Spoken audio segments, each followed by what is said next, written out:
পেট ভরা ভাত নিয়ে আজকে আবারও চলে আসলাম তোমাদের সাথে শেয়ার করতে আমার খাবার মেনু। আজকেই কিন্তু শেষ, এরপর কিন্তু আর দুপুরের খানা পানা নিয়ে আসবো না, কারণ কালকে থেকে শুরু হয়ে যাচ্ছে পবিত্র মাহের রমজান। আর রমজান মাসে তো দুপুরে খাওয়াই হবে না, তাই দীর্ঘ 1 মাস তোমাদের সাথে আর দুপুরের খাবারের কোনো ভিডিও শেয়ার করব না। তাই চিন্তা করলাম আজকে একটু শেয়ার করে নিই। এই তো দেখো, প্রথমে কিন্তু প্লেটে আমি বেশি করে গরম গরম ভাত নিয়ে নিয়েছি, তারপরে নিয়েছিলাম হচ্ছে একদম বেশি করে ঝাল ঝাল ডাল ভর্তা। ডাল ভর্তা তো আমার অনেক পছন্দের। দেখো, ডাল ভর্তা দিয়ে প্লেটের অর্ধেক ভাত শেষ করে ফেলেছি। তারপরে যতটুকু ভাত ছিল তার মধ্যে নিয়ে নিলাম হচ্ছে আন্ডা ভুনা।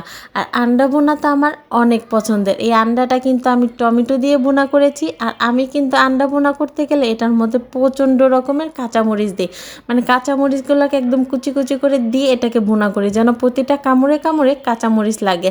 মানে আমার কাছে না ডিম ভুনা খেতে অনেক ভালো লাগে। শুধু ডিম ভুনা কেন, ডিমের যে কোনো তরকারি হোক, সেটা ভাজা হোক, পোচ হোক, সিদ্ধ হোক, মানে ডিম মানেই ভালোবাসা। ডিমের মধ্যে যে কী আছে আমি আল্লাহ জানে, আমি জানি না, কিন্তু ডিম আমার অনেক পছন্দ। আমি একদম ডিমের ঝোলটা দিয়ে একদম মেখে মেখে ভাত খাচ্ছিলাম, ইস কী যে মজা লাগছে। আর দাঁতের নিচে যখন এই ডিম ভুনার মরিচগুলো পড়তেছিল না, ঝাল লাগতেছিল, বেশ মজা লাগছে।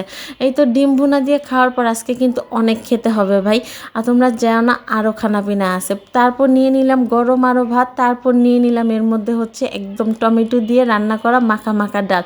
এই মাখা ডালটার সাথে কিন্তু ডিম ভাজা হলে বেশ মজা লাগে আমার কাছে। এখন তো হচ্ছে এখানে ডিম ভাজা নাই, তাই হচ্ছে ডিম ভুনাটাকে দিয়ে কাজটা চালিয়ে দিচ্ছি।